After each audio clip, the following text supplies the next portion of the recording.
नमस्कार दोस्तों, ज्ञान ध्यान चैनल में आप सभी का एक बार फिर से स्वागत है, जहां आपको मिलती हैं ज्ञान की बातों के साथ ध्यान देने योग्य खबरें। दोस्तों, अगर मैं आपसे पूछूं कि भारत का सबसे घातक हथियार कौन सा है, तो इस प्रश्न का उत्तर शायद आप लोग ब्रह्मोस से देंगे।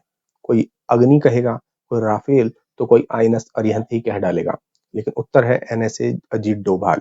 जी हाँ, अजीत डोभाल जिस लेवल पर सोचते हैं, उसका अंदाजा तो दुनिया की कोई भी ताकत नहीं लगा पाती। बात चाहे बाहरी सुरक्षा की हो या आंतरिक सुरक्षा की, डोभाल अपना काम सबसे कुशलता से करना जानते हैं। इसका एक उदाहरण तो मौलाना साद भी है। जब देश में कोरोना फैला था, तो इसके लिए तबलीगी जमात को जिम्मेदार बताया गया था। खैर, उनके कांड भी ऐसे ही थे। ऐसे में मौलाना साद इस कांड पर मास्टरमाइंड माना गया, लेकिन वो गायब कहाँ हो गया, किसी को आज तक पता नहीं चला। हाँ, उससे पहले डोभाल ने खुद तबलीगी जमात वाली जगह जाकर उससे मुलाकात जरूर की। इसी तरह मुद्दा है तालिबान, जो भारत के लिए एक बड़े खतरे के रूप में बनकर उभर रहा है, और अब तो उसके पास भारत के खिलाफ गजवाए हिंद छेड़ने के लिए जरूरी हथियार भी हैं, जो उसे उसका चाचा अंकल सैम देकर छोड़ गया है। ऐसे में भारत के राष्ट्रीय सुरक्षा सलाहकार अजीत डोभाल ने ताजिकिस्तान की राजधानी दुशांबे में आयोजित बैठक में भाग लिया। इस दौरान अफगानिस्तान पर चौथे क्षेत्रीय सुरक्षा संवाद पर बोलते हुए उन्होंने कहा कि आतंकवाद और आतंकवादी समूह क्षेत्रीय सुरक्षा तथा शांति के लिए बड़ा खतरा है। इसलिए सभी देशों को इसका मुकाबला करने के लिए अफगानिस्तान की मदद करनी चाहिए। डोभाल ने कहा कि अफगानिस्तान के लोगों के साथ सदियों से भारत के विशेष संबंध रहे हैं, और कैसे भी परिस्थितियां हो, भारत का दृष्टिकोण अफगानिस्तान को लेकर नहीं बदल सकता। भारत अफगानिस्तान का एक महत्वपूर्ण साझेदार रहा है और भविष्य में भी रहेगा।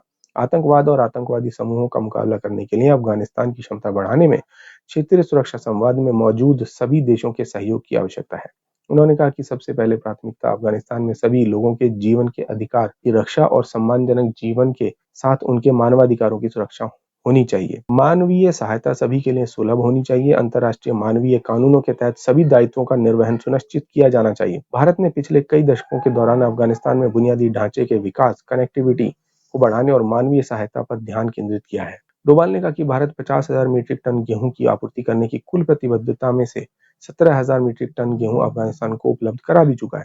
इसके अलावा भारत ने कोविड-19 रोधी टीके कोवैक्सीन की 5 लाख खुराक, 13 टन आवश्यक जीवन रक्षक दवाएं और सर्दियों के कपड़ों के साथ पोलियो टीके की 6 करोड़ खुराक अफगानिस्तान को प्रदान की है। महिलाएं और युवा किसी भी समाज के भविष्य के लिए महत्वपूर्ण है। अफगानिस्तान में लड़कियों को शिक्षा और महिलाओं तथा युवाओं का रोजगार का प्रावधान उत्पादकता और विकास सुनिश्चित करेगा। इसका सकारात्मक सामाजिक प्रभाव भी होगा। इसमें युवाओं के बीच कट्टरपंथी विचारधाराओं को हतोत्साहित करना शामिल है। उन्होंने कहा कि क्षेत्रीय संवाद सदस्यों के सामूहिक प्रयासों से हम एक बार फिर से समृद्ध और जीवंत राष्ट्र के निर्माण में अफगानिस्तान के गौरवान्वित लोगों की मदद कर सकते हैं। डोभाल ने बैठक के इतर ईरान, ताजिकिस्तान और रूस के अपने समकक्षों तथा वार्ता में शामिल अन्य देशों के नेताओं से भी मुलाकात की। बता दें कि भारत ने नवंबर 2021 में नई दिल्ली में अफगानिस्तान को लेकर क्षेत्रीय सुरक्षा संवाद की मेजबानी की थी, जिसमें ईरान और रूस सहित 8 देशों ने भाग लिया था। इस मंच का उद्देश्य पिछले साल अगस्त में अफगानिस्तान पर तालिबान के कब्जे के बाद आतंकवाद, कट्टरपंथ, मादक द्रव्यों की तस्करी के बढ़ते खतरों से निपटने में व्यावहारिक सहयोग के लिए साझा प्रयासों को मजबूत बनाना है। इस बैठक में ताजिकिस्तान, रूस, कजाकिस्तान, उज्बेकिस्तान, ईरान, किर्गिस्तान और चीन के राष्ट्रीय सुरक्षा सलाहकारों ने भी हिस्सा लिया। तो दोस्तों, आपको क्या लगता है, आखिर अजीत डोभाल ये चाल क्यों खेल रहे हैं, या वो इस मुद्दे पर आगे क्यों बढ़ रहे हैं? क्या आपको नहीं लगता कि तालिबान ने जो दुनिया के ऊपर एक बड़ा हमला किया, दुनिया के नक्शे को बदलने की कोशिश की, जिसके चलते भारत की सुरक्षा पर भी असर पड़ा, क्या उसका कोई इलाज अजीत डोभाल को मिल गया है? आपका इस पर क्या जवाब है, हमें कमेंट बॉक्स में लिखकर बताएं। साथ साथ इस वीडियो को ज्यादा से ज्यादा शेयर करें। धन्यवाद। जय हिंद। वीडियो को लाइक, सब्सक्राइब और शेयर करना ना भूलें। अपने विचारों को कमेंट बॉक्स में लिखकर हम तक जरूर पहुंचाइए।